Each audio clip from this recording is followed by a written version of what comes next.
Welcome back!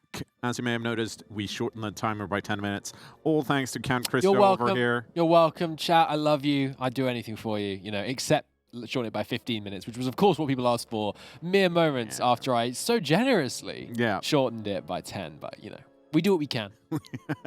Welcome to round 5, the final round of seeding day. Oh, yes. It's all kicking off. Last round, of course, if you missed it, Dankus secured his place as roaring up there, proving that his early loss was nothing to judge him by. And now we have the final chance for people to claw their way up a little bit higher, because we talked about the ever importance, of course, of being in the number 1 or the 2 seed, right? Yep. It lets you jump forward a round straight away. It lets you get a little bit of a headway. But that's not to say that, and you still want to be usually as high as you can below that as well, because while you might not be safe, you're playing lower seeds the higher you can get up into the top half, of course. That's true. So it's going to make things a little bit easier. We talk about lower seeds, of course. I want to reiterate, all our players have been doing extremely well today. I'm pretty sure they would all roast and toast me if I were to get in there with them. So, I mean, they're doing really well, but it's going to be really exciting to see who ends up coming out. Yeah, let's have a look at the leaderboard after 4 rounds. This would hopefully paint a picture of what we can expect tomorrow.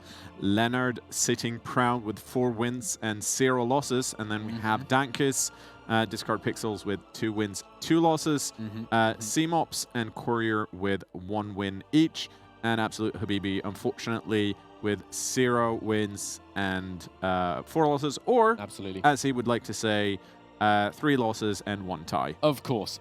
And, the thing about being 0-4 at this point is, A, what a chance for an underdog story in the final round. Yeah. Got to come back with the win there. And then secondly, if he does come in at the bottom, it just means he has the opportunity to dethrone Lennard first tomorrow morning. Exactly. I mean, can you imagine the upset if Habibi came back to turn it all around?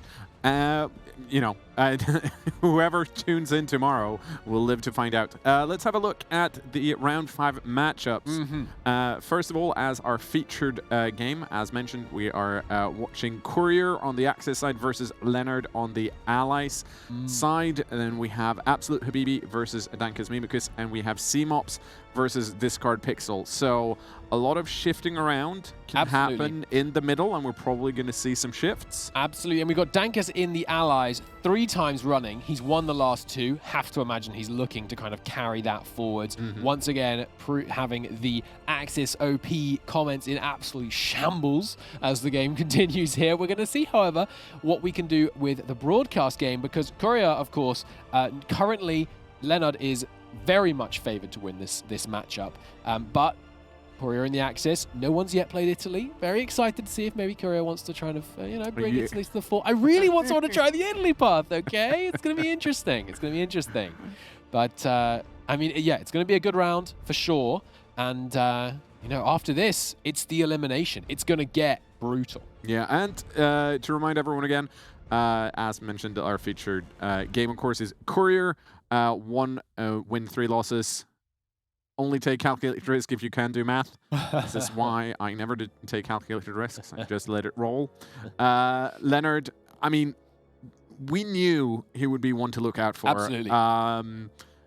So super impressed with him so far. Clean sweep. Let's see if we can keep that going and end up in the number 1 seed.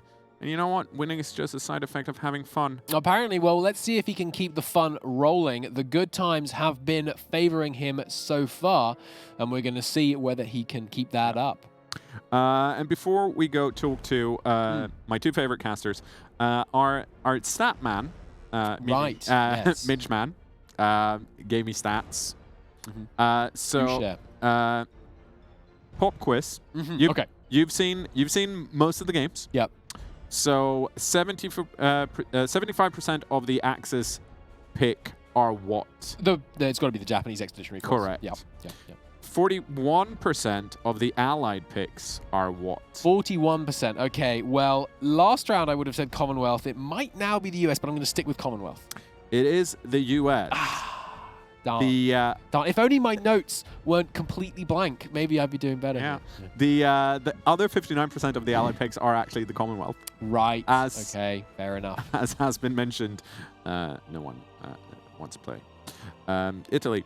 Finally, what do you think the Axe's win rate is? I up think or it's down dropping. I think it's 57%. to? 63.6. Oh, still dropping though. I Still like dropping. I like the fact that we've gone through 12 games and we're at like 0.6. Yeah. Yeah. Because of I think it's because of that pesky tie not tie that are kind of like It's screwing quite up some of the math. We could sit here and have a lovely time, and I'm sure We could. everyone watching it. There is one more thing, of course, that we need to say. As always, if you've thoroughly, or at least partially, but mostly, Or even a little. even a tiny bit, enjoyed our Commanders in Conflict stream for today. Come back tomorrow. You can check the Twitch schedule for when we start your local time. And also don't forget to follow us here on Twitch so that you'll be notified and all of that. And also, we here like to see numbers go up. It tells us that you like what we do, and thus we will do more of it. If you have an opportunity to check out the mod, it is also linked in Twitch chat. Please go look at that, play it with a friend, beat them, and brag about it, and then top rate the mod. It would mean the world to, well, me and also Midgeman probably. And everyone here at Speed 5. Let's go with everyone's like, heck yeah, the mod is doing great. With that said, finally, Christo, it's time to go over to my two favorite casters when it comes to Hearts of Iron. It is Tommy and Midgeman. You, Knorr, for the lovely introduction, and also we're here for the final time today. Ciao ragazzi, that's Italian, and in a second that's going to make a lot of sense. They just talked about that there's a certain build that we haven't seen today, but I have some information. We might see some Italian action here in a second. Yeah, and I was actually corrected on some stats because someone forgot to tell me what nation they played for their very first game. The Soviets have actually already been played as well. So we do have, after this game, we might have the full house of picks. And yeah, we're looking to also get some other stats at the end, so like what the percentage of wins and losses are, for example, because the Japanese have been picked a lot, but they haven't necessarily won every time. Exactly. So there's going to be some very interesting statistics, and I think we're going to do that on the Speed 5 social media, so possibly in the next couple of days. So make sure you're following there as well, but we should probably get back to this game. What do you think we're going to see? Are we going to see an absolute romp from Lennard, or do we think Courier's got some fighting? A beautiful thing about an underdog story is they have nothing to lose, and maybe that's why he's going the Italian way. If we go into the game right here, we already see Courier has picked the Army of North Africa 3 the first time today. We even thought it's not going to happen, but it is going to happen, while Lennard wants to have a clean sheet today. He wants to win every single game. He's doing the U.S. Army, which seems to be the meta for the Allied forces right now. Going to be very interesting to see how Italy fares against that, and I think we got to go. Yeah, just the game for can the start players to in a notice. second. So let's hopefully get this on the way. Let us get into the game. God, just waiting for that unpause. I wonder if Lennard's going to use this as a proving ground as well as the unpause comes in here. I wonder if we are going to see Lennard really try something else out. I know that they've picked the US, and I know that they've been earmarking this as a pretty intense choice and a pretty decent choice.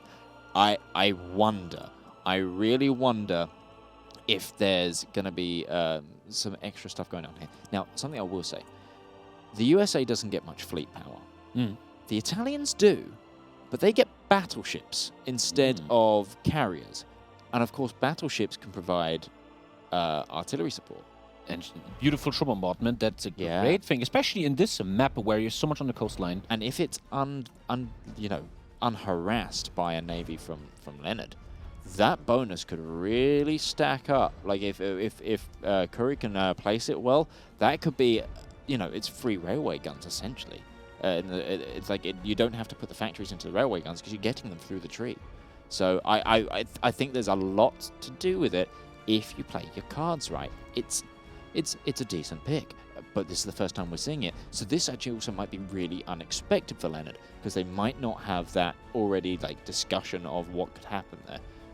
And as someone that was involved in the development of this mod, what can you tell to the viewers about the tree we've seen for the first time here today? What is Italy's strengths and weaknesses? So Italy's strength is, it's a mixed bag, much like the USA. Its strengths are superior firepower, so artillery, but also it gets a little bit of the shared special forces line with Japan, so it actually gets special forces training and has that extra like outer supply penalty. So it's kind of an all-rounder. It also has colonial garrisons, which adds some divisions, which are going to be really good for holding your ports in the back line. It's kind of a mix of defensive, and it's kind of about waiting for the right opportunity and then making a major breakthrough. So it's been styled off a lot of the history of the Italian military doctrine, like the breakout fleet, which was the idea of they had this fleet and they were trying to wait for the opportune moment to beat the British at sea. So the whole idea is it's about being reserved and finding that time to push through.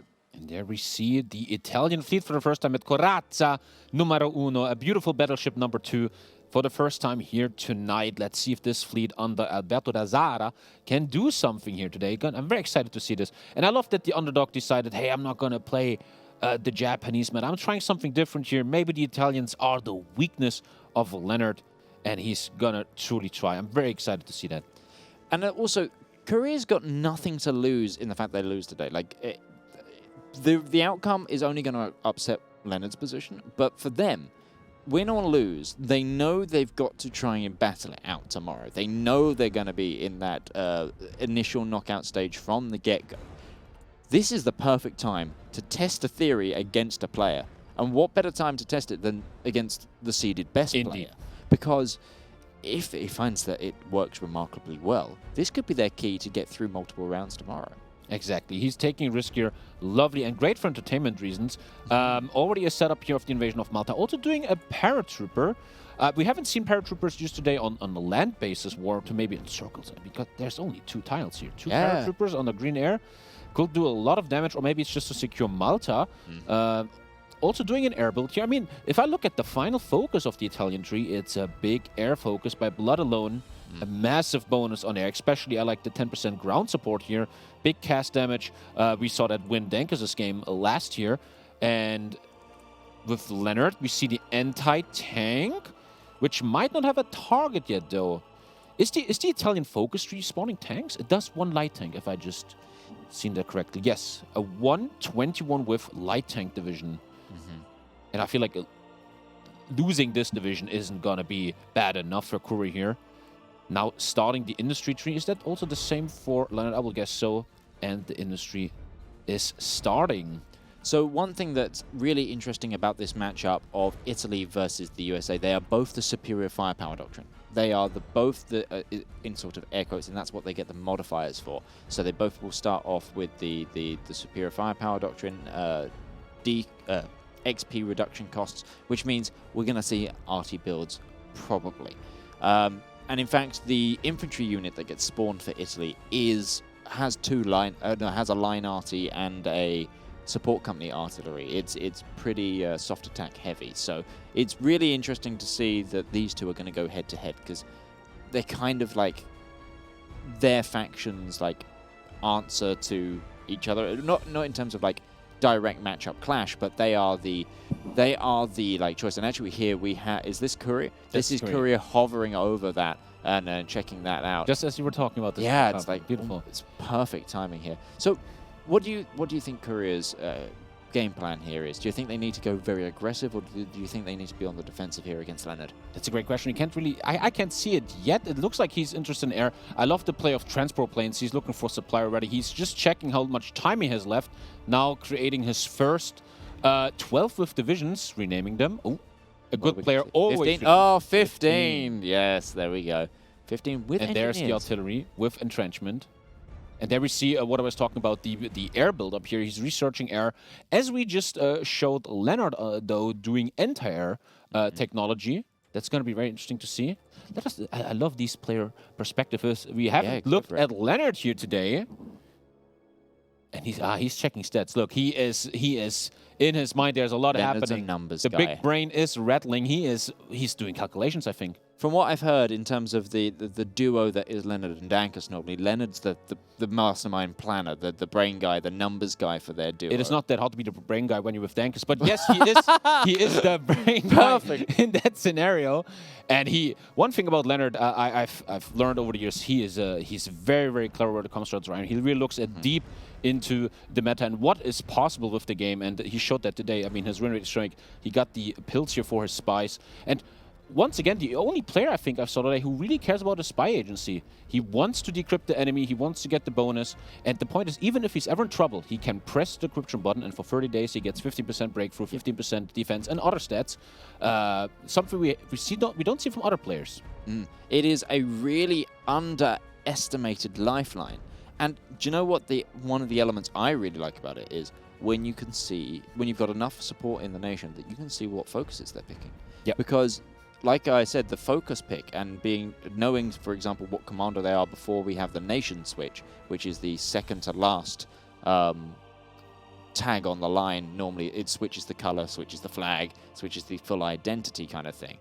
I really like that the spy network might give you the heads up of, oh, they have actually gone Italy. I'm going to be expecting this. Oh, because up until the moment of contact, unless you've got a spy network, you won't know exactly what has been spawned in for your enemy. You can see a tank, but you can't necessarily see what's been built into it. You can see infantry, but you can't necessarily see what's built into it without that intel. So it's going to be really interesting. And there's something I really want to check, which we're going to luckily have the chance to do, is what the actual national leader bonus is for Italy when it gets spawned in. So, because I actually physically can't remember. So when it puts, it seems like an industry bonus. Ah, is it a PP gain? The -5 consumer goods obviously beautiful, and the damage to garrisons goes down a bit. Okay, gonna be interesting to see that. It seems a little bit industry based. Like I said, it is like the counter argument to the US one. The US one's very industry based as well. So hopefully we see something there.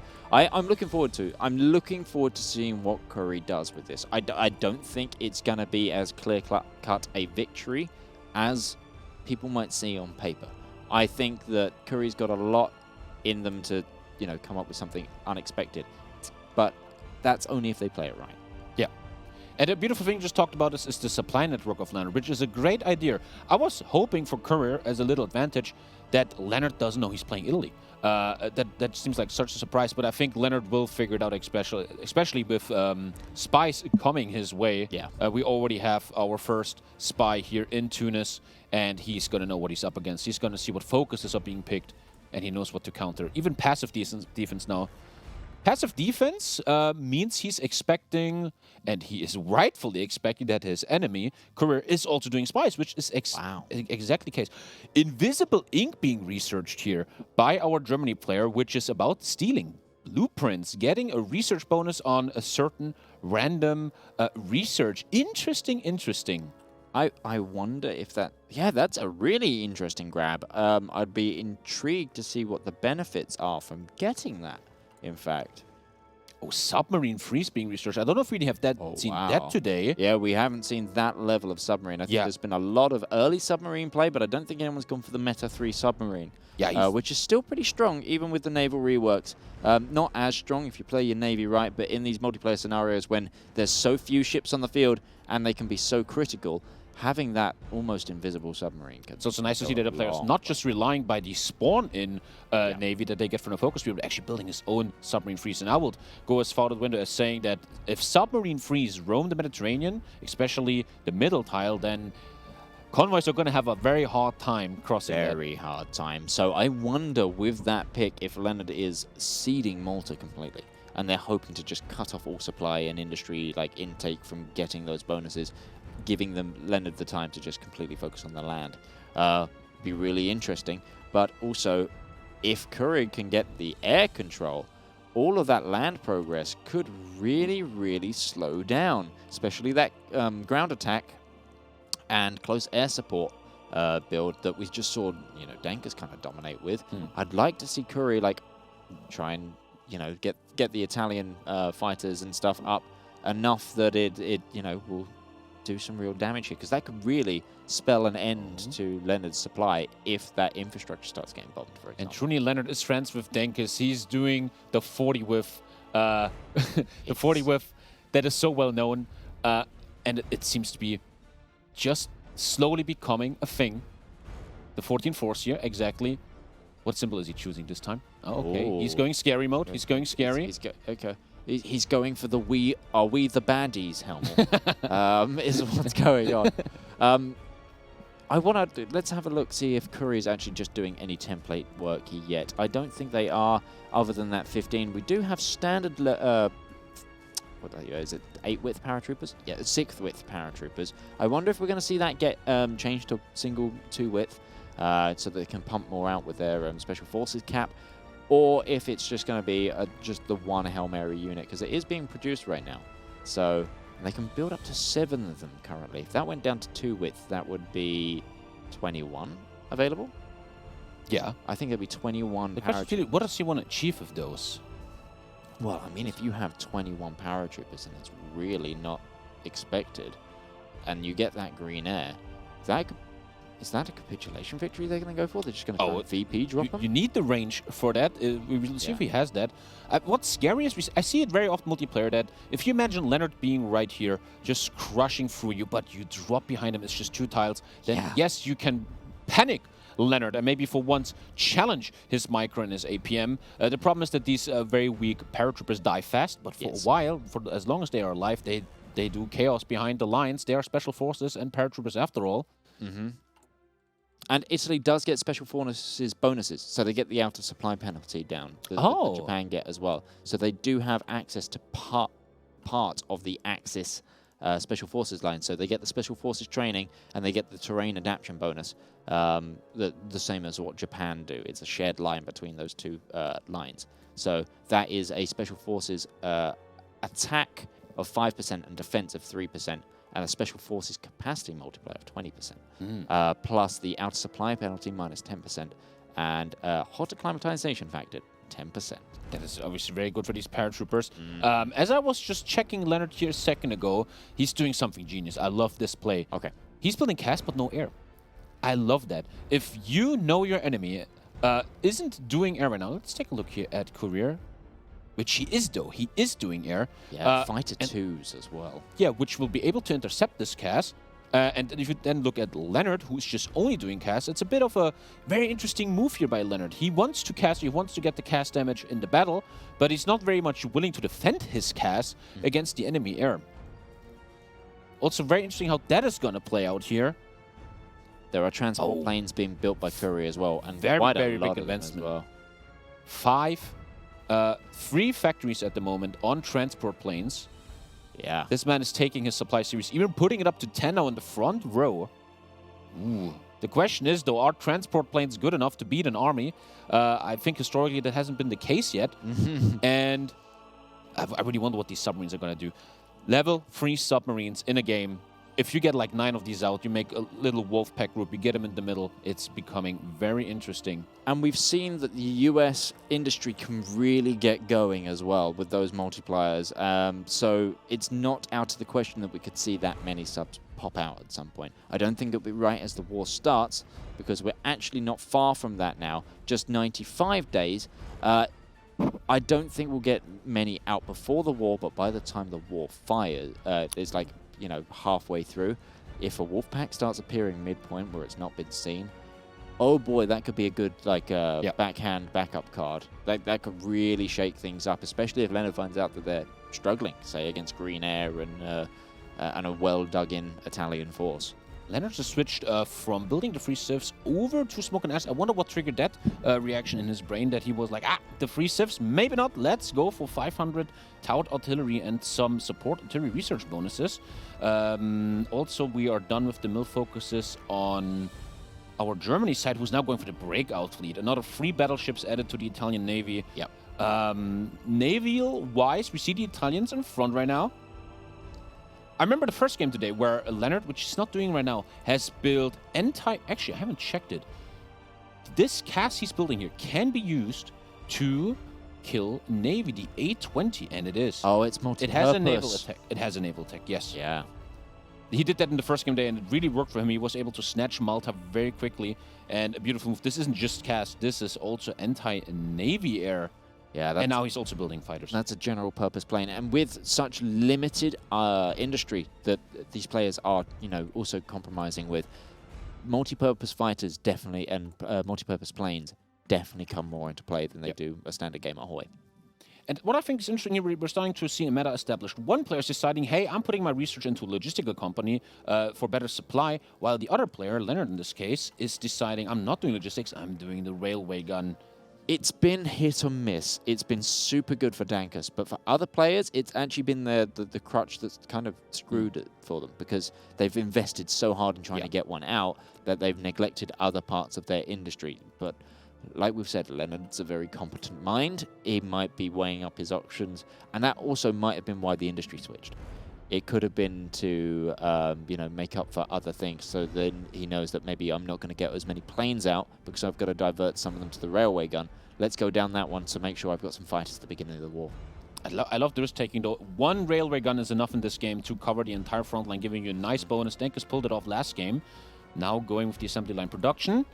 And the build looks very strong. If I was the enemy, I'd be scared of submarine freeze. Gotta be interesting to see that. Also doing anti-air now. Let's switch over again to Courier, who is industry-based, building soft attack bonuses for his artillery.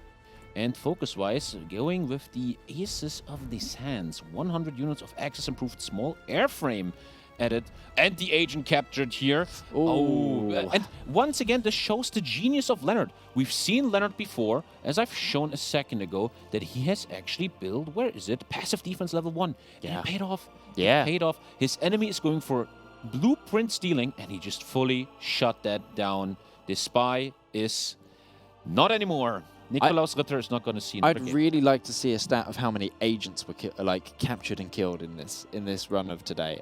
It's not a stat that we've been keeping an eye on, so sadly it's going to be lost in the ether. But in future, a real line of what stats can be grabbed from the game for these events would be really nice to just build up that sort of statistic card, because it gives you so much insight into people's mindset when developing the meta and working out what they're talking about. Speaking of mindset, let's see what nice they switch. are. Yeah, look at that. Patton's fallen ill. But let's see what they're thinking about getting. Surprisingly there, Lennard actually not taking some of their research bonuses. I wonder why. Maybe they've just got some different research. And there we go. Whiffs. There's the 40 whips now in production. They have done a great job last game for Dankus. The problem with 40 The war's whips... only 22 days away, so they're going to be a little bit delayed. Yeah. One interesting about 40 was that I had to learn the hard way on my own stream. They need much more supply than you might think. Oh, yeah, and they oftentimes you see yourself unsupplied with these beautiful 40 whiffs. And Dankus did a great job there last game, supplying these 40 whiffs so they can punch through the lines of Discount Pixel. And I think Lennard is going to have the bright mind to support these 40 whiffs here. I'm just going to flip over to Courier because they actually have invasion orders planned, and we're about to see the war fire in just 13 days now. The troops are moving towards the front, and I want to see where their clicks are going, because the thing is, because Lennard doesn't have those divisions out yet, if Courier goes for a really snap victory and try to really push those points, those 40 wits are going to be caught unawares. They're probably going to be early deployed. They're probably going to be in a position where they haven't been able to slowly build up supply, which means even if they win initial combats, Lennard's on the back foot in being able to build things. And I also see nothing from Lennard's side against Malta. No Navy up, no invasion.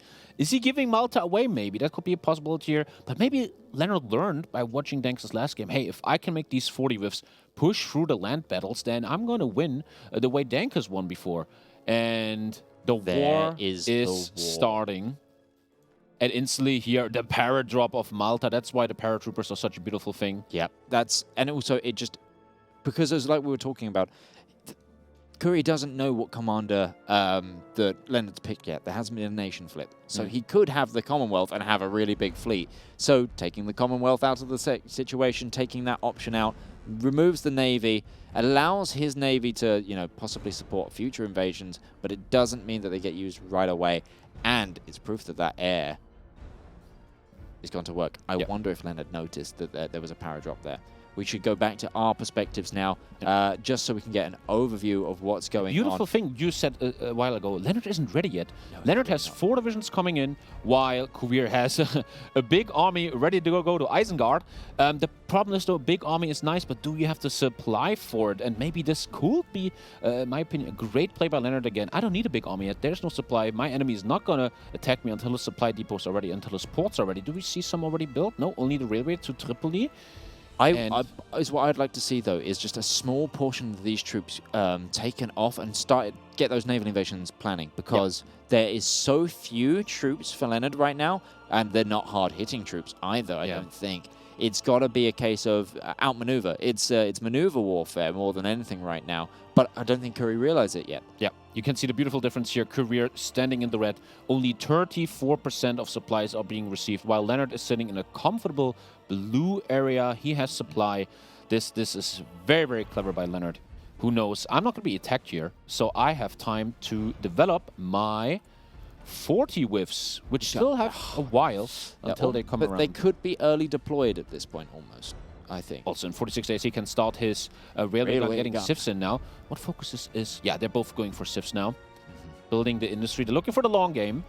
But, interestingly enough, our Germany player has Malta now leading in victory points. He's the one defending, and Lennard has to show if he's ready. But once again, we've seen the US push through this front multiple times now with these 40 widths. Unless Courier has a direct answer for 40 widths, it's going to go unfortunately, Italy's going to go the way of the dodo here. I'm going to do something that I don't like to do myself. I'm going to check how much equipment I lost to attrition, and he lost some attrition here that is very valuable, and unfortunately to attrition. And I will guess if we check Lennard, he almost lost nothing there. Attrition losses, actually 400. Actually, wow, lost a lot of infantry. More infantry equipment than his. Whoa! I'm very surprised by that. Is there raiding going on? Convoy raiding of some sort? I haven't seen a single one. That is very Wait, no, look at Courier's navy. It is spread and placed out. Let's quickly take a look over here at like let's get a look at the navy if we can. Oh wait, I need to you need to switch map mode to be able to change. Green navy the entire way. Like I was saying about those naval invasions, now would be the time. Russia plan, start that going. Italy also getting some relatively decent commanders, not the best, not the worst naval commanders, but those extra battleships that we're seeing, they're currently in port right now. I'd actually want to see them off the coast. I'd like to see Courier. The problem is it would be overextending as well at some point as well, so they are trying to build that industry. I wonder if the meta with Italy is to less focus on mills and run those sibs quite early. As a complement to the rest of the play, the style you get with the extra troops, etc. Especially as the Axis player, who's often the defending player because they take Malta. Then Italy could actually be stronger than we think. Yeah, absolutely. I'd be really intrigued to see if anyone sits down and actually calculates that out. We do really want to hear from people at home as well, who if you are trying the mod, jump on the Discord, let us have your feedback, because we do want to, adapt this, rebalance things, make changes, and community feedback is the best way of doing that. Yes, let's have a look at Lennard's picks here. Look, he is massively in the hole for guns. But like I just thought, he doesn't care because he knows he has time. There's no pressure. And you beautifully just said naval invasions. The Italy player in the West rules the seas. It is unfortunately rather unlikely that it's going to beat Lennard's soft attack army. So what can bring Courier in here? It is naval invasions. You rule the navy. Lennard is ignoring your navy. He's not threatening you. Maybe a good naval invasion can make the big difference here. And I feel like this game is coming down to a test for Courier. Does he have what it takes to make these naval invasions happen that in the end could snatch a win over the most winning player of the tournament so far? Yeah. Do you know what I would like to see as well? We've seen a lot where people have just tried to smatter everything across the line. I'd like to see some naval invasions people don't quite expect, and do one single naval invasion right to the far right of the Sinai Peninsula into El Arkish, somewhere where people aren't necessarily looking because of where the action naturally is. Because naturally, if we quickly switch to my perspective, I can explain this a little bit better. If you land on this very far tile, and say the Allied player is currently looking here while they look at their troops, they're not necessarily going to see it. Yep. And if they've not got boats scouting, and it's directed high enough, because if you say you, as the allies, so the Axis, you start it in Berserker, it's going to probably naturally path like that. Yeah.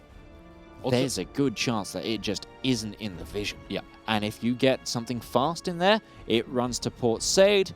You can start then getting troops in there. It could be a really, really dedicated down to the League of Legends backdoor, if you will, where you'd send one person to just try and keep knocking down those towers on a front where nobody's fighting in order to just pull resources. Because, again, if he pulls resources, it could be enough.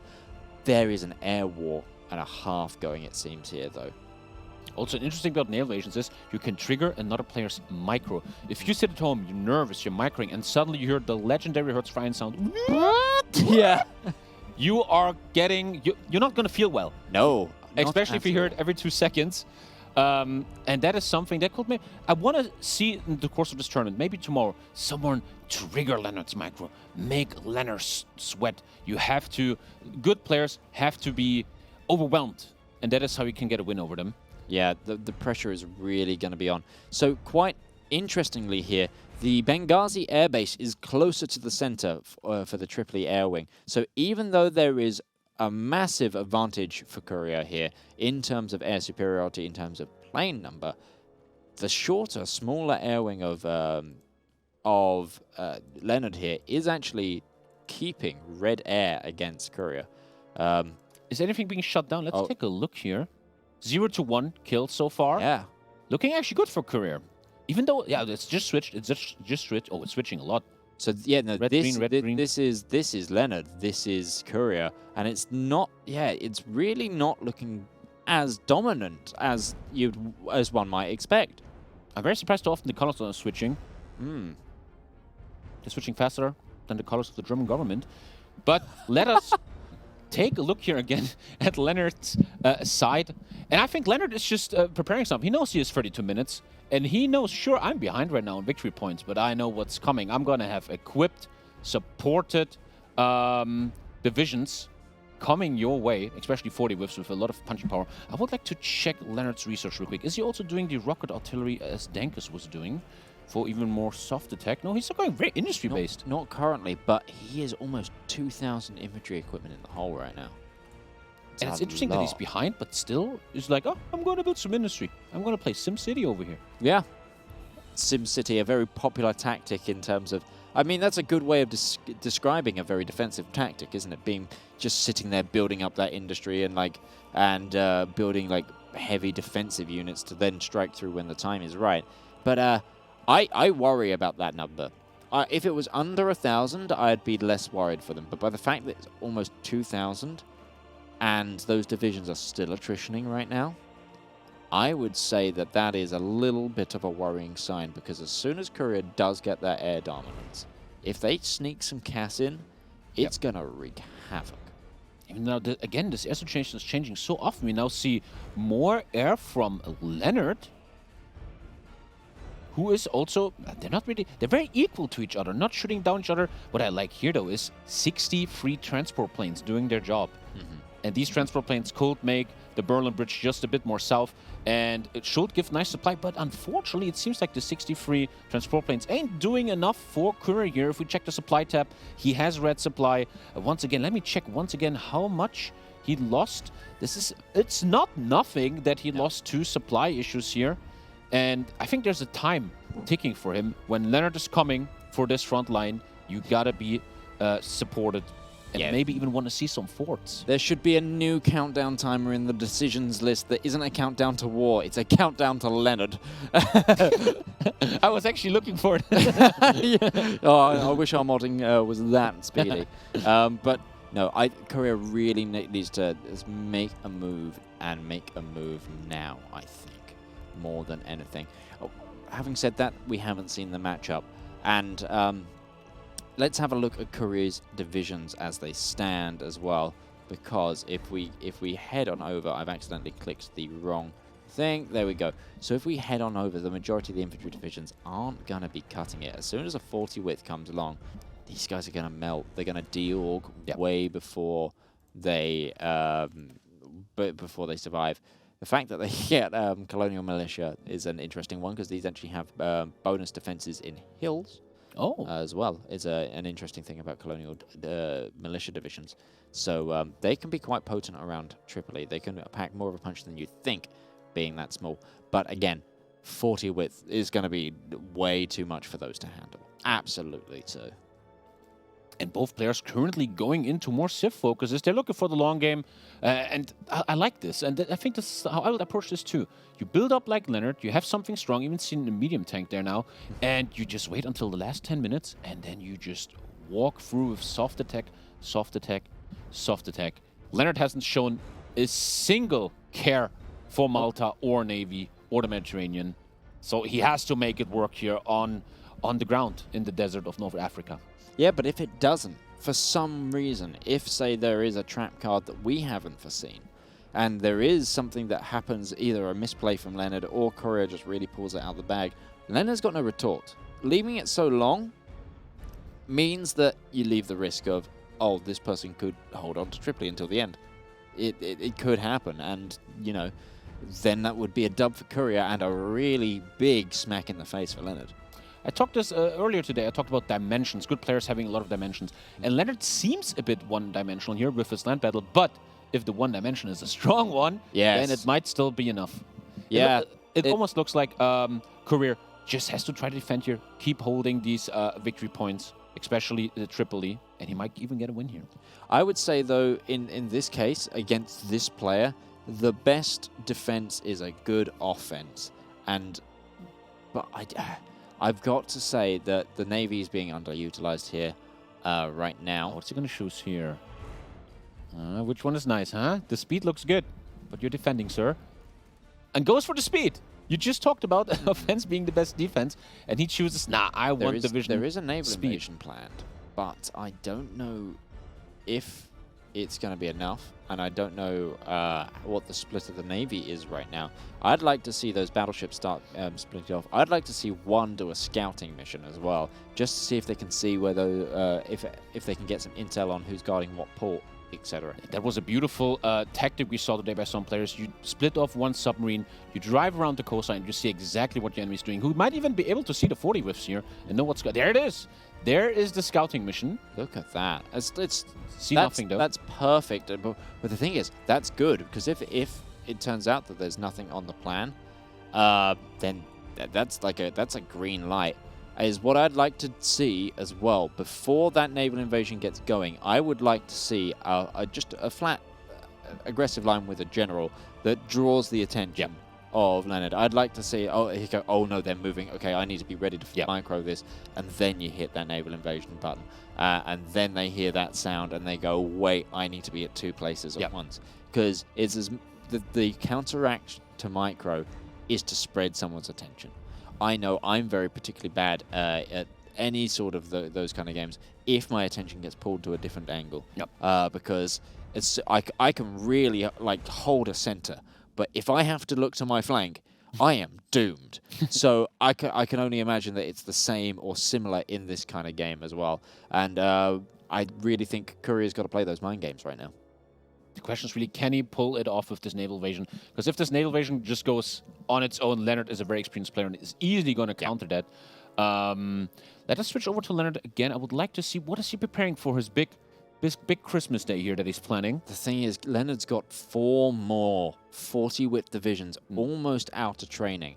If a naval invasion goes off right now, he'll just early deploy them and crush. Exactly. Right now, this invasion makes no sense. It seems even like maybe insurance for later to save yourself. Yep. The railway gun also almost done. Possibly on the move. I'm seeing that front line move now. Is it happening? Are we seeing the full switch here? Just or is a it just a little bit now that the supply... I think it's just an edging up now that supply is came.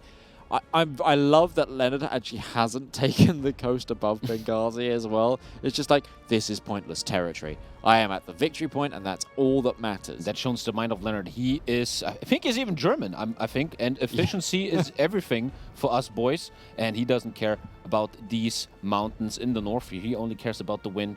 We see a brand new supply hub now being built here. It is actually a naval port, and he's maybe preparing a front line first that he's willing to lose to then draw back to his main line. And in the end, you could even say the game will come down to this line. Can it hold or can it not? Last game, we've seen, no offense, Courier, but we've seen even... Oh, wait, he switched his divisions. I was about to say, this called Pixel's divisions were much stronger than these divisions, but he just switched them. If we take it down to 15-15... They are much different now with anti-air and even some artillery. So those anti-air right now are going to be passively helping that air situation that Courier has been struggling with. I wonder if the air situation is the thing that's really holding them back.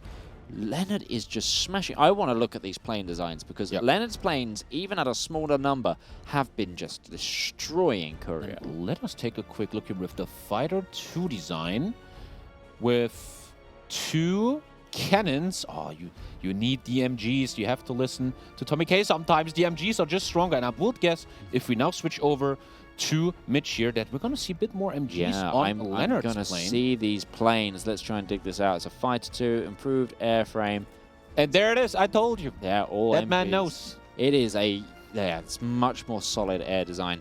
And you can just, this actually is a really good highlight for how effective a good plane design is in Hearts of Iron now. Since By Blood alone, since we got that change in with the air designer, it's really important. And it also shows that numbers aren't everything in the air game. A well-designed plane can do wonderful work. Yeah, an interesting anecdote is that a good friend of ours, Feedback Gaming, has recently released a video where he checks different plane designs and how well they perform. And overwhelmingly, my plane design has won, and it was just pure... I just said, hey, put pure MGs on it, and it just crushed every single scenario. It seems the cannons are not performing well against MGs, and Lennard knows that and is emphasizing it. And that, in the end, brings him, not gifted, he worked for it, the win in the air war. The airplane count of Courier is dropping and dropping, and this is beautiful by Lennard. He's preparing his prey. He's stalking it. First he takes down your air, and then he is slowly creeping up with his 40 whiffs. Courier is in for a treat. Is he gonna be a deer in the woods, or is he a predator? We're gonna find out very soon. This is a battle of German efficiency right now, because they're both from Germany. Courier is also German, I believe, if I remember correctly. But that's like a masterwork display of how the macro and the industry setup for your micro is just as important. Because if you haven't set things up right, it can be a real like kink in the side of and a chink in the armor. It's the really, really interesting. And like I like that in By Blood alone for some reason fighters just run off like orc discrepancy, and it just needs more DACA, and it's all good. In the grim darkness of the second millennium, there's only war North Africa. And Lennard now, as I was saying, creeping up to his enemy here slowly, and he knows there's no supply here. I'm building it, and step by step I'm coming to you. And what I love here is Lennard is so industry-based. Industry. How much time we have? 21 minutes, 12 seconds. And he's like, I'm still sitting this. I'm going to be ready with these 40 whiffs. I think he's realized as well how little he needs on the front line right now, because all of his other units have gone into a massive port guard, like defensive structure. I think Lennard's realized, there is no push coming in right now. So my weakness is the Navy. Yep. Well, I need to defend against that because I'm suspecting this is coming. And I mean, it's a good read. It's a very good read. Very, very good. And a beautiful play to just ignore the whole Navy thing. Again, Courier has to use his Navy because it's the only advantage he has right now. Unfortunately, the truth is, if you face a player that's probably better than you, you can't just wait for them to move on you. You have to be proactive here. And giving Lennard the time to do what he wants might, in the end, bite Courier in the behind because Lennard just knows how to build up. He is getting more and more ready. The air is on his side. It is starting to tilt a little bit towards Lennard, I unfortunately might have to say. Well, it's kind of what was expected because Lennard is our #1 seeded player right now, so this was always going to be an uphill battle for Courier. But I will say, I think currently Courier is looking like he will survive longer than Pixel just did against Dankus, which means, again, look, I really respect this from Courier. Picking the only nation that hasn't seen an out yet. They've picked Italy. No one's tested it. It's the first time it's going on screen. It's the first time Courier's on screen as well. So not only is this their first visible game to the audience, but it's a test of how this mod works and what can be done. And I think it's the great opportunity to do so. Lennard, the top-seeded person, if for some miracle that Italy turned around and went, hey, I've just beat the new US meta that is, in air quotes, forming between what Dankus and Lennard are doing using Italy, that's going to put ideas in everyone else's head. Yeah.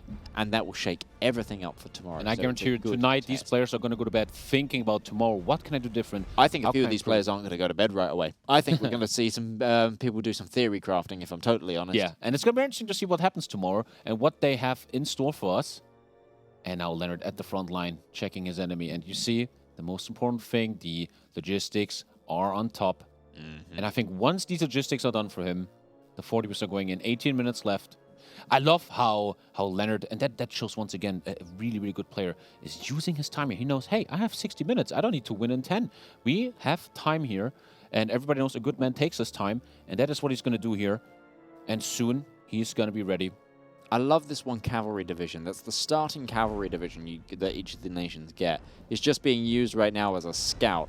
Much in that sort of StarCraft, Dawn of War, early though, where you get that first starting unit, your base builder, that always by like the midpoint of the game ends up as a scout.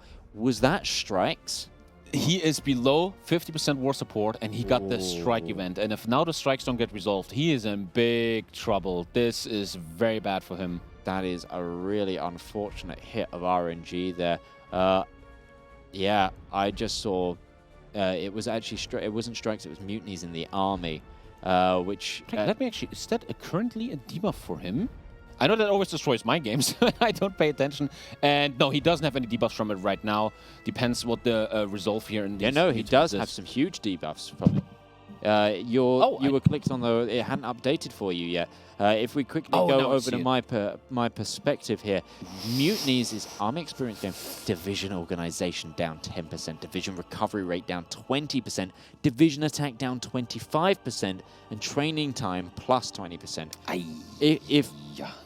If Lennard notices this, that is not good. He will go in right now. That'll be a GG push. Yeah. And I was wondering, what did he do wrong? We see Lennard on 81% war support, so our Axis player must have forgotten to press one of these war support buttons, not keeping check of his war support, you could say, not paying attention to his minerals, and now faces the consequences of that. A massive, massive debuff here for Courier. And I really, like I said, it's creeping up. He's surrounding his prey, and if Lennard gets the blue color right here, it is going to go ham. I even see, oh man, the mutinies are hurting him. Still the front line not well protected. I think he must almost have lost 1,000. Oh, Lennard can see it. Lennard can see it. I just checked Lennard's intel on it, and he can actually see the mutinies modifier. Let's actually have a look over here at what intel Lennard can see. So he can see 80% of the civilian intel, 74% of the army intel, 76% of the navy, and 78% of the air. He's got full stat arrays on Courier here, and he can definitely see the research that's going on. Yeah, that mutinies is really rough, and honestly, if Lennard wanted to right now, I think he could roll that front line. Yeah, he needs to fix his mutinies, which I think is a random event, right? Yes, Isn't it something ticking down? No. It's a random event, but it's got a timer in the decisions, and then it's also tied to, it will just refresh, I believe, if there isn't, if the war support hasn't been dragged high enough again. So it's got to be dealt with, and it's all tied to the political power. It's just another facet that you need to be thinking about in the mod. And if you get so single-minded on a topic or single-focused, your mind will just forget these things. And it's such a tiny little thing that is so neglected. It's also, it doesn't always hit either. It's a random. And there's a time window right now of 60 days for Lennard. If he's going to use it, it's going to be a crushing blow for the front line. Goes for anti-tank, I don't get that too much. Building mills. Other than that, he's just waiting for the onslaught of Lennard here. Focus-wise, gets his research slot. Let's take another look at Lennard over here. I think this is the first player I've seen grab the extra research. Yeah. Most players have just forgotten about research about halfway through this. Passing the torch is about to finish, though, for Lennard, which means that it will be clear what faction's been picked. Even without incels, the nation would change. You get Eisenhower, which is the planning bonuses, and then the Arsenal Democracy follows, which is this huge industry boost. 64 factories for Lennard, 65 for Germany. But for some reason, Lennard just feels like he has the stronger industry because he's making the right decisions. He wins the air war. He designs the right planes. The wrong plane design here by Courier, really a game changer. And the 40 whiffs against the 15 whiffs. I think very, very soon we're going to see it all come into a conclusion. And Courier will have to defend a massive assault. Yeah. I think Lennard's going to be sending a message to the afterlife, and Courier is going to be taking that parcel with him. I really think that that's what we're going to see. And look at this now. Lennard has just got massive amounts of planes compared to Courier. It's just Lennard's been ticking up as... Oh, he got the positive mutiny event. He did get the positive Lost the mutinies here. The time window is gone for Lennard. Maybe he doesn't even need it, though. Yeah, it would have been it's still going to be Courier on the back foot, but that doesn't mean Lennard will just absolutely roll.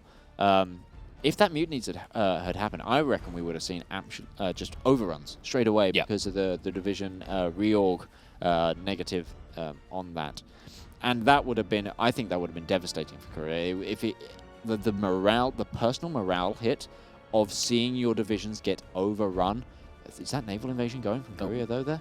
Oh, I don't... Yeah, there is something going. Oh, I'm sorry. Let us switch that beautifully seen here. He is going in with 5 he's using the colonial divisions. Yeah, but as I said minutes ago, this is too one-dimensional. You think Lennard is not going to know what you're doing? He's going in with the 5 divisions, but what are you expecting to do here? Let's take a look at Lennard real quick. He has some divisions there. It's going to hurt Lennard, sure, but Lennard will be able, with his experience, to react to this. I would have loved to see this invasion in a war where Lennard has to have higher AP and he has to react to different things, and this is... You can actually see on my perspective here, Lennard is just fast redeployed the 32 width. And he can see them coming here. First tank division. Stopped at a few provinces before. Beautiful attention here. And he's just single-handedly walking a little way. And that is just, there's classes to this, and he just showed class here. Yeah. This single naval invasion isn't going to be enough. There's the little grand pop every time that helmet goes up, and boom. That was some free kills for Lennard here. Yeah. That's some easy picks. Easy picks. And how much time we have left? Wow. 11 minutes. 45. Look at the casualty difference on this. Oh, there was 12 casualties. It's now 300 for Lennard against 20,000 for Courier. And Lennard is going in. We just kind of missed it, unfortunately. He's now at the front line, ready, and there's the green pop-ups for Lennard. He's going in. If we take a look here from Courier's side, it looks like the supply is just not there for him. Yep. Unfortunately, he hasn't managed in this game to get the right supply. Oh, that was disgusting. I'm pretty sure that those divisions there just got completely destroyed from that combat. But as you can see, Lennard here has an intel advantage, an air support advantage. There's railway gun bombardment and also enemy air superiority on the Axis. I want to see, there is naval engagement as well going on. Courier needs to get his battleships into a position where they're effective and helping this combat. This is once again genius by Lennard. Where is the shore bombardment from the superior Italian fleet? It's being disrupted. Yep. We see Lennard sacrificing his fleet, and even micro it so well that it's always retreating that he is denying the shore bombardment bonus. Beautifully done by Lennard. Yeah, Ernest King here with the visibility positioning. It's allowing even the AI to sort of outmaneuver this navy. This is just textbook on all fronts. Denying that shore bombardment. Oh, he's losing the port here. He's losing the northern port. This is going to be devastating to Courier. The supply hub taken by Lennard, and once he's supplying this new port, we have a lot of trouble for Courier. We talked about he needs to hold this line. He needs to hold the Triple E victory point. This is the only way, but it's the story that seemed to be foreshadowed is now turning into reality. And this might just not be enough from Courier, unfortunately. The beautiful thing, once again, and this is what makes Lennard look like such a predator, he's taking his time. He knows he got you bleeding out slowly. He doesn't need to go. He knows he is ahead. And step by step, with the 9 minutes he has, he is taking this. Yeah, because literally now it's 9 minutes. He has 9 minutes to walk 2 province tiles. Yeah. That's essentially what he's got at and this this point. is now going to be an unentrenched, undefended Tripoli. And Lennard just has to, there's the click, and just taking this easily. This is almost sociopathic in how clean a cut is being driven into Courier's line. This is the carotid artery being slowly sliced. Is what it is, with a small smile on his face. All the Hunter viewers in chat are very happy today. Yes, it is the Courier is a pinata that has been smattered right now. But look at this. Look at Lennard's perspective here. He's already got a troop moving forward. Oh, this encirclement might be the biggest encirclement of today. It might well be. Ah, God. Oh, no mercy here. That is talk about kicking a guy while he is down. Using again that cheeky little cavalry division that has been in since the beginning of the and that is the match. Beautiful. He's still using the cavalry division. Yeah. This is just another level here. Beautifully done. Yeah. No resource has been wasted. No troop has not found its place in this order of battle. And I don't think it's going to be as big as we expected, but I still think there is going to be an encirclement, unless you can also get that pocket in the north, and then it'll be 2 smaller pockets, but I think it might be majority. It. We're not going to see We're not going to see it, mainly because Lennard hurt Courier too fast. I think that was the all result. around the world. You can hear the viewers go, I wanted to see the encirclement. Yeah, we want the little head picks. We want the little helmets flying into space. We want to see damage. Yeah, yeah. I mean, I would really let's quickly air. take a look at the casualties now. 8,000 for the Allies. Have a guess how many. I'm not going to let you look. I'm not going to let you look. Have a guess how many Axis casualties there's been. 26,755. 151,000. Oh, whoa. Yeah, huge casualties. So if we just quickly flip to my perspective to have a look at this, look at that. 8K to 152K. This has been the cleanest I've seen in any Hoi Force Blitz in a long time. Yeah. This was a slow bleed out, no rush. He knew I'm the superior player here. If I just trust in my skills, build my macro, build my micro, trust my 40 whiffs, I don't need Malta, I don't need no Navy. I'm gonna crush my opponent here in the land battle, and that's what Lennard did. I still really respect Courier for what his choices were, and to go into this, I'm gonna try something nobody else has tried.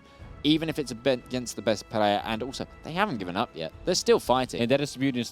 These guys are never giving up. They're fighting for it. They are. I mean, he picked the elite trainer here. He's creating content for our beautiful, beautiful viewers, and it deserves nothing but respect. Yeah, but the thing is as well, Courier can now go, and now that they've got a feeling for the artillery, seen its benefits, seen its what it gets and what it feels like, he can take some learnings here from Lennard and go, I see what you did with the fighters now. I understand how the fighters should work right now.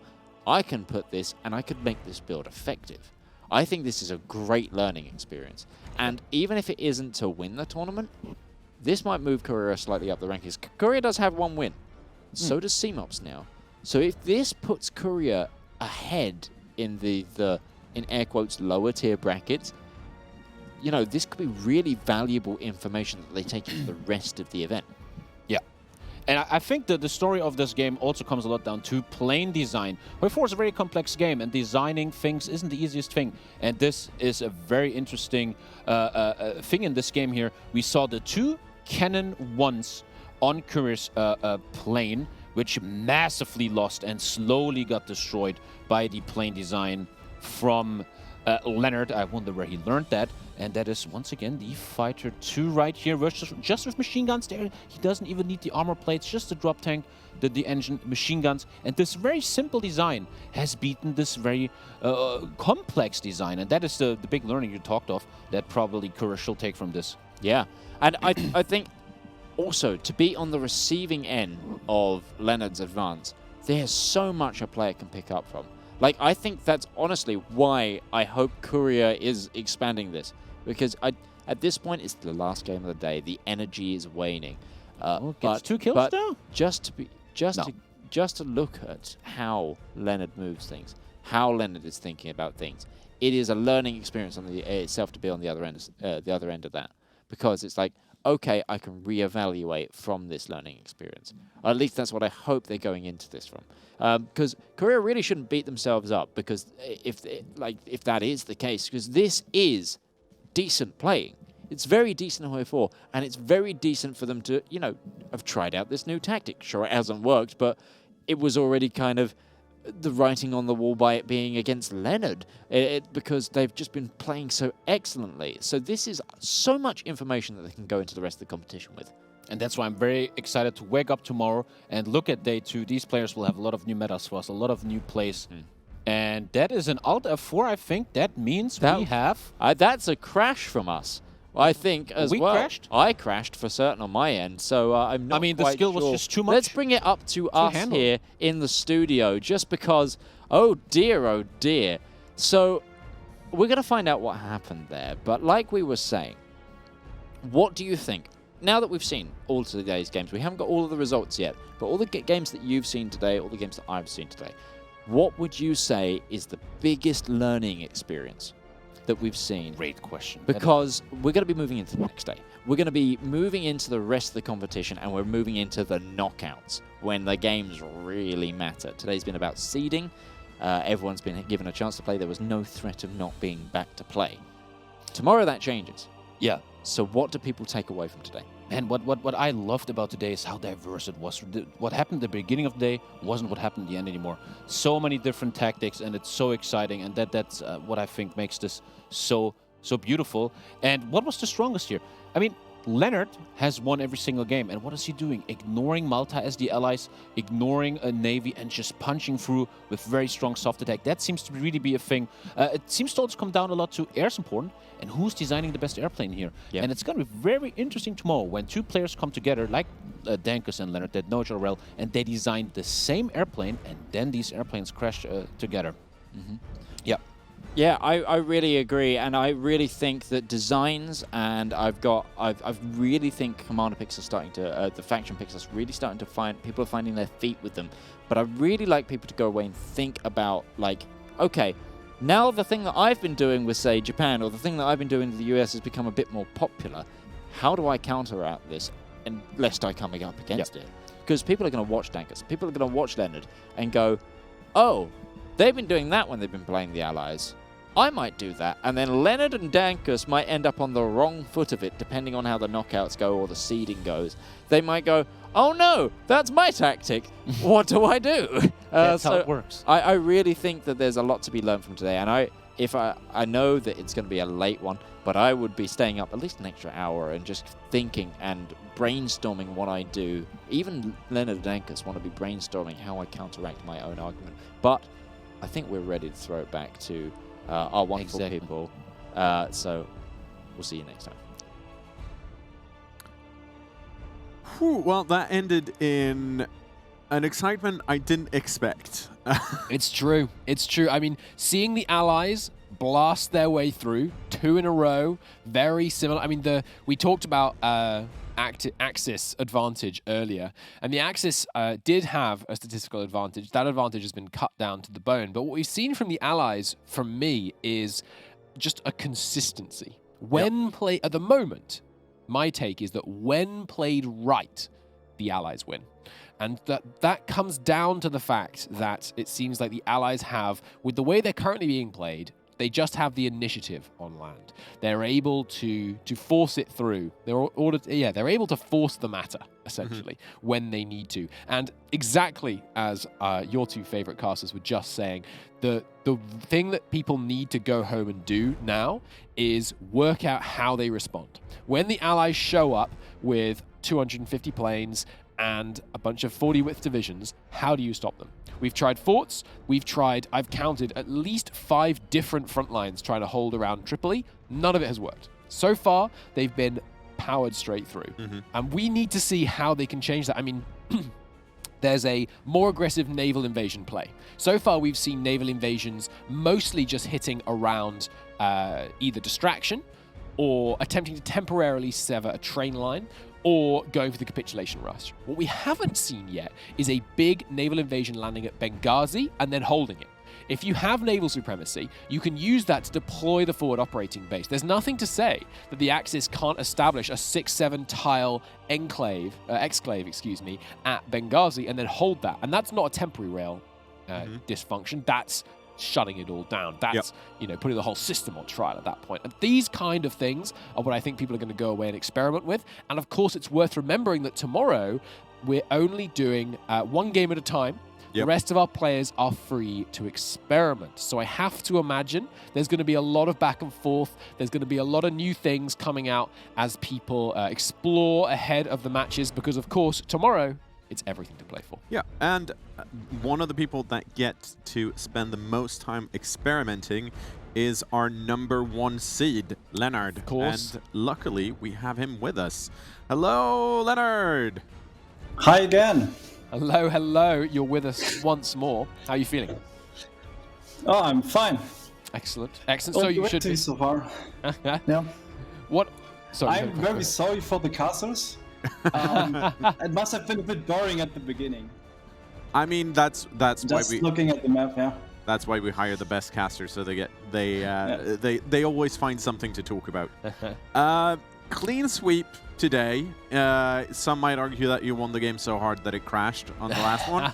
I think that's a bit unfair. But how does it feel to come out of day one knowing that you've beaten everyone else here at least once? I would say it feels very good. I did not expect to win as allies. To be honest. And yet you did twice, three times. I don't know how many times I played allies. Fair enough. I think it was twice at least. So, I mean, we've heard Christo here theorize what players might do tomorrow. Because you're seed 1, and we'll look at the leaderboard in a bit after our interview, of course, so that everyone else gets a clear picture of what's happening. You have probably more time than anyone else to theorize if you want to. What are you planning to do tomorrow? Oh, it's a difficult question. I think I would go for US again as the allies.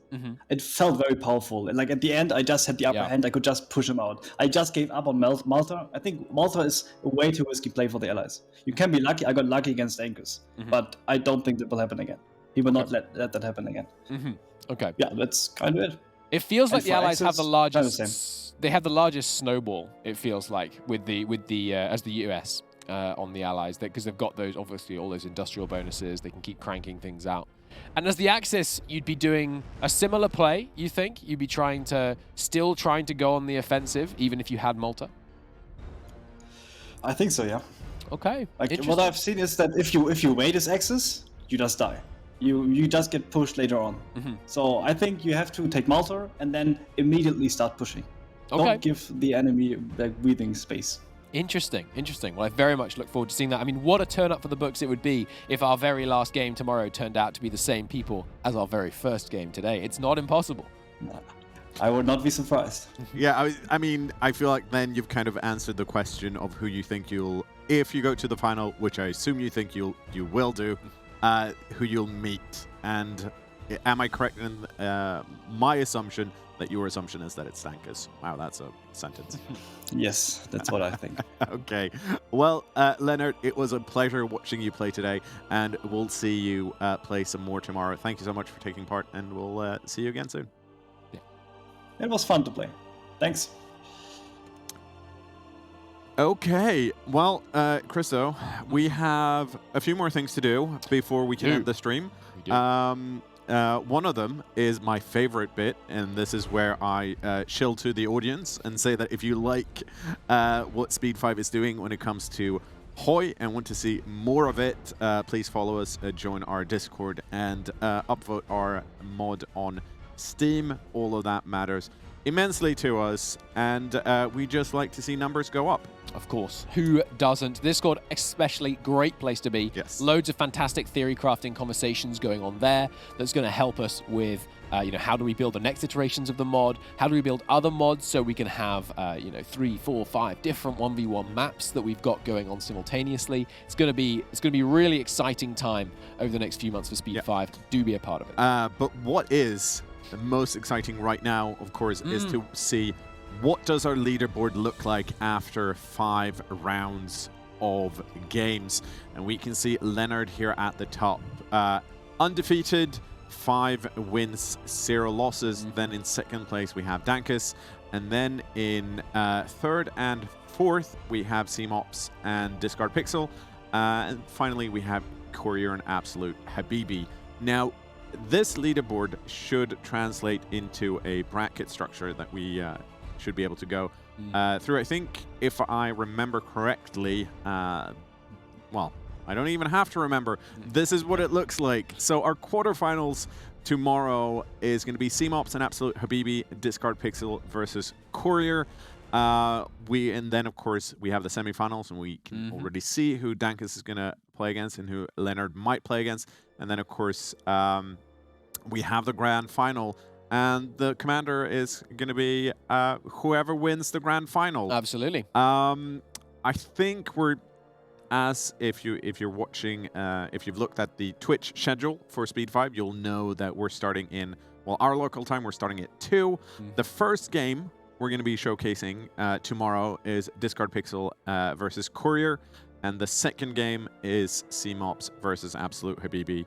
I think officially that it's supposed to be like the upper quarterfinals happening first, but Absolute Habibi is in the US, and we were like, let's give him a few extra hours so that he doesn't have to get up a little bit more generous on that one. Yeah, I agree. I agree. I mean, let's put it this way: his player card quote. Yes.